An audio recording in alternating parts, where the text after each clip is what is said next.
Happy Families podcast. It's the podcast for the time-poor parent who just wants answers now. Stress isn't about having too much to do, because I think a lot of students sometimes go into overwhelm mode, but it's not knowing how you're going to get it all done. And now here's the stars of our show, my mum and dad. G'day, this is Dr. Justin Coulson, the author of a bunch of books about how to help your family to be happier.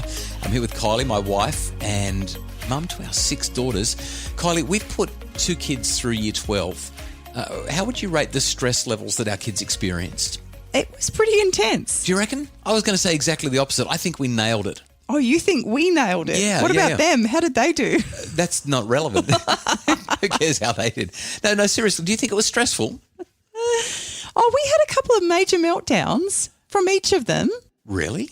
I don't remember. You don't remember? I really don't remember.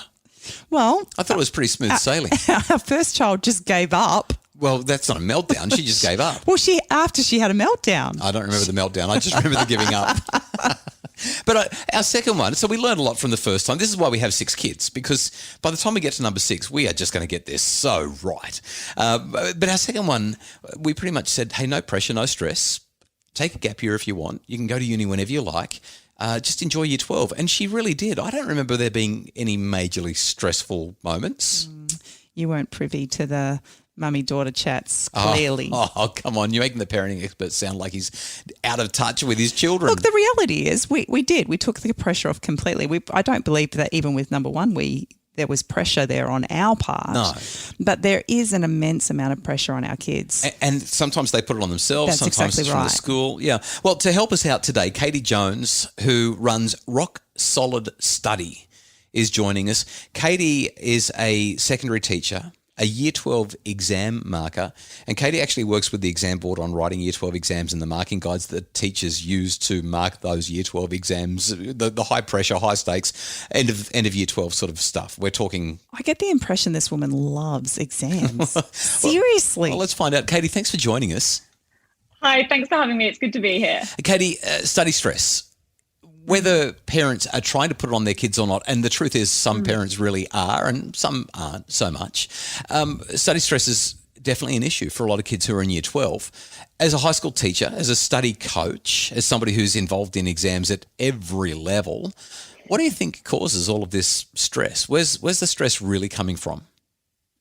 Yeah, that's such a good question. I think you're absolutely right. I think students can feel it from a lot of places. And I think, a lot of the times they're putting it on themselves, partly because they just have that desire to do well and to do their best and show, what they're really made of and how capable they are, sometimes to prove it to themselves. And it's actually not a quote that I came up with, but I heard it once and I thought it was fantastic. And they said that stress isn't about having too much to do, because I think a lot of students sometimes go into overwhelm mode, but they said it's not knowing how you're going to get it all done. And that's why a lot of what I do is all around that how part. Like, okay, how do we break down this task, or how do we tackle an exam question, or how do we really, go about focusing on writing an essay or structuring it or whatever it is. And I think a lot of students are lacking that how part. So we could have 100 things to do, but if we've got a good plan and we know how we're going to do them, it feels a lot more manageable. I think the overwhelm and the stress comes in when we feel a little bit out of control. And that could be, through fear of exams, like, I don't know what they're going to ask me. I don't know how to answer it. I don't know if I'm necessarily going to be answering it right. Because in my experience, a lot of it comes down to the fact that students actually struggle to put across their knowledge in the way that's actually meeting the criteria or getting their marks. They probably do know their stuff. It's just around that exam technique. And really, obviously, when they don't get the marks that they may be expecting or thought they might, then they get that confusion, disappointment, and uncertainty. And I think those things together is what causes that stress. Katie, that reminds me of a couple of psychological theories that I think are really relevant here. When it comes to motivation and well-being, we know that a fundamental psychological need that we have is to feel competent. And what I'm hearing you say is when a student feels incompetent, when they don't have the how, when they just think this is beyond my capacity, motivation drops and well-being drops, and then the stress comes in. Whereas if they feel like they're competent, if they feel like they're capable, if they feel like they know how, it seems to me that their stress levels will be a whole lot lower. 100%. And I think you're absolutely right. Like that tie between stress or motivation and sometimes procrastination I think it comes down to 3 key things. And that is, do they know, or for any of us, do we know what it is we really need to be doing? So do we know what that question or that task sheet requires from us? The how part, do we know then, even if we know what it is, they're like, yeah, I know what I've got to do. Do I know how to do it?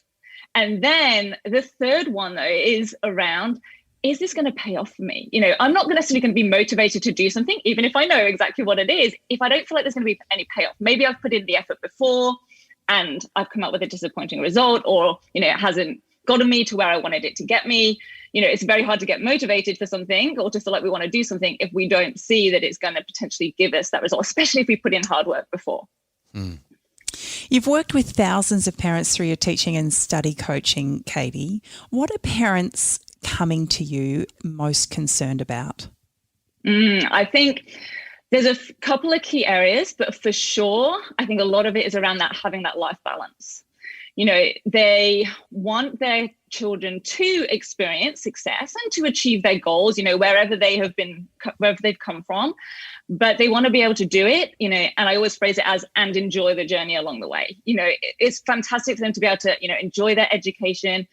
They're not necessarily going to enjoy their exam blocks, but if the process as a whole can be as positive as possible and they have that sense of accomplishment or enjoyment of their schooling, I think that goes a huge way. And they want them to have that life balance in terms of having time for other things, time for friendships, time for sports or hobbies and other things that are important to them, family time, just time to sometimes do nothing and relax and recharge. So life balance is a huge one. And really, I think, that's where that stress comes in as well, because we feel overwhelmed when we've got too much to do. The other one is around having future choices and opportunities. But, we as the adults these days know that there's many pathways to get into things these days. The third one, which is a huge one, is probably around confidence. That's the word I hear from parents so often is, if they are putting in that effort, because so often I work with students and parents where their kids have put in that effort, but it hasn't paid off. And usually that is around, that how part, the exam technique part, meeting the criteria, all the rest of it. And each time, they've put in that effort, maybe they haven't got the result they were hoping for, whatever that is for them, then for sure, it can contribute to building some resilience, get back up and try again. But, if that continues to happen, they do see that confidence being dented. And I think they really want to sort of try and do something and take action before that goes too far. In just a sec, we're going to ask some questions about the best tips to help kids to get through exams, not just to perform well, but to minimise stress around that. We're talking with Katie Jones from Rock Solid Study. It's the Happy Families Podcast. Are screens creating tension at home? Tweens, Teens and Screens is a webinar to guide families to healthy, safe super screen solutions. Buy it today at happyfamilies.com.au/shop.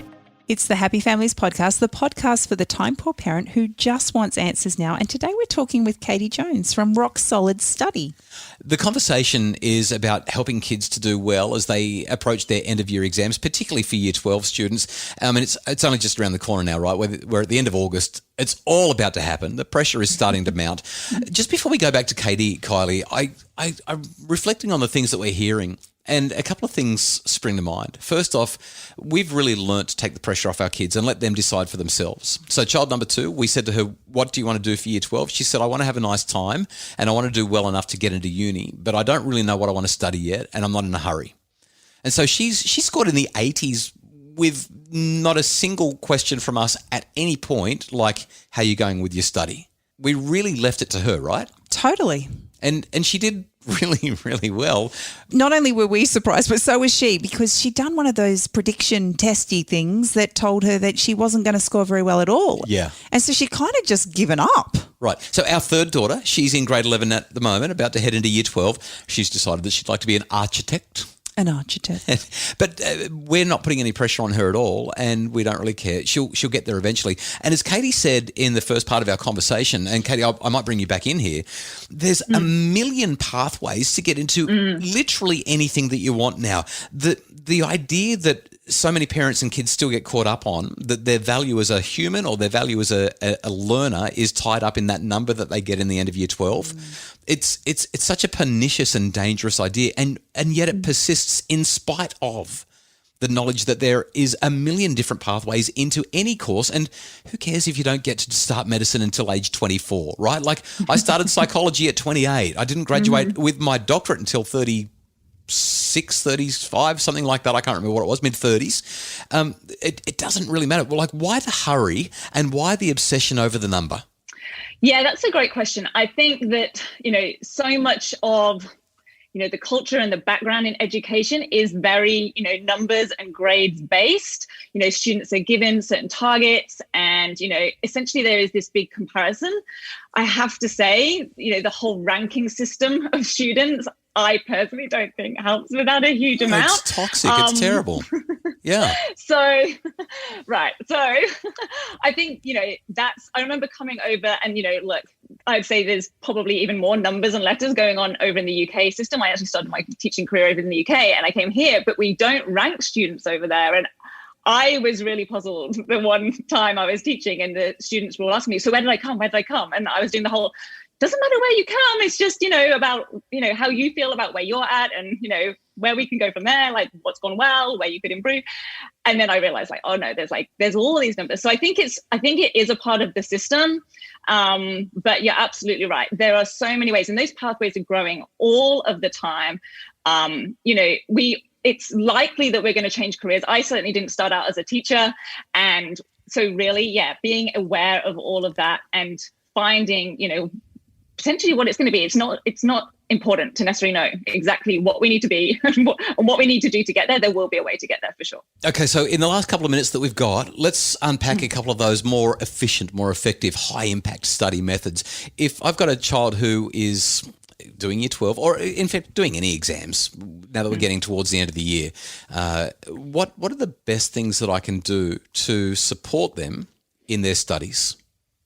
Yeah, great question, because I think a lot of parents, especially when their children are into those ATAR years, feel a little bit stuck sometimes with trying to help them because they feel like they need to know the subject content to be able to help them. And obviously, when it's those year 12 subjects, that's not as easy. And, I also say to parents, like, you don't need to have the latest novel by your bedside. You don't need to have read the textbook for whatever topic it is. It really is around those skills. So for sure, giving them some of that practical support, of course, that love and reassurance that, it is not all about the numbers, but also being there to sort of help them where they may need that extra support. So two very tactical, like very tangible things that I would say to parents is helping them. A lot of people talk about time management. And I think a lot of students, especially if they're trying to achieve that life balance of doing other things in their life, rather than, I don't love the term time management. I like to give them outcomes. So scheduled outcomes. Like if we're going to sit down and do this task, what do we want to get out of it in X amount of time to help them not sort of go down those rabbit holes of research, like spending hours and hours finding more and more and more research, for example, for a research project or an inquiry. Like, what do we really need to know? What's going to meet those criteria? Of course, unless it's something they love, and that's fine, but it's going to be like trying to find that balance there. And likewise, when they're trying to help them maybe tackle a task, I always say to look for the command word. So if they can just help them look for that verb in the question, are they needing to describe? Are they needing to explain? Or is it analyze? Whatever it might be, just to point them in the right direction and stop them sort of potentially going off on tangents, or just to give them a bit of a prompt in the right direction without necessarily needing to know any specific subject knowledge. Those are two things that I know help a lot of parents and students a lot.